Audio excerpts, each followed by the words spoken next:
ရက်မှာတော့ဘရင်ကြီးနဲ့အမတ်ကြီးတို့ကဥယျာဉ်ထဲမှာလမ်းလျှောက်ထွက်လာကြရင်းနဲ့ကြီးကန်းအုပ်ကြီးတအုပ်ကိုတွေ့လိုက်ရတာကြောင့်ဘရင်ကြီးကအမတ်ကြီးကိုမေးခွန်းတစ်ခုကိုမေးလိုက်ပါတော့တယ် အလူညားလိုက်တဲ့ကြီးကန်းနေပါလားအမတ်ကြီးငါရဲ့နေပြီးတော့မှကြီးကန်းတွေအတော်များတာပဲကွယ်ငါရဲ့နေပြီးတော့ကြီးထဲမှာအကောင်ရည်စုစုပေါင်းဘလောက်ရှိသလဲဆိုတာကိုအမတ်ကြီးသိသလားကွယ်မှတ်လာပါရှင်မင်းကြီးကျွန်တော်မျိုးသိပါတယ်ဖေကျွန်တော်မျိုးတို့နေပြီးတော့မှကြီးကန်းအကောင်ရည်စုစုပေါင်း98,925ကောင်တိတိရှိပါတယ်ဖေတိကြလာကြီးလားအမတ်ကြီးရဲ့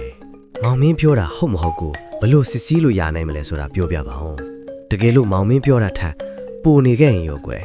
မှန်လားပါမင်းကြီးဖေတကယ်လို့ကျွန်တော်မျိုးကြီးပြောတာထက်အကောင်ရေးကမြောင်းနေမယ်ဆိုရင်တော့တခြားမျိုးကဆွေမျိုးကြီးကနေအလဲလာနေလို့ဖြစ်ပါလိမ့်မယ်ဖေတကယ်လို့အကောင်ရေးကယော့နေတယ်ဆိုရင်တော့ကျွန်တော်မျိုးတို့မျိုးကကြီးကနေကတခြားမျိုးမှာရှိတဲ့သူတို့ဆွေမျိုးတွေစီအလဲသွားနေကြလို့ဖြစ်ပါလိမ့်မယ်ဖေ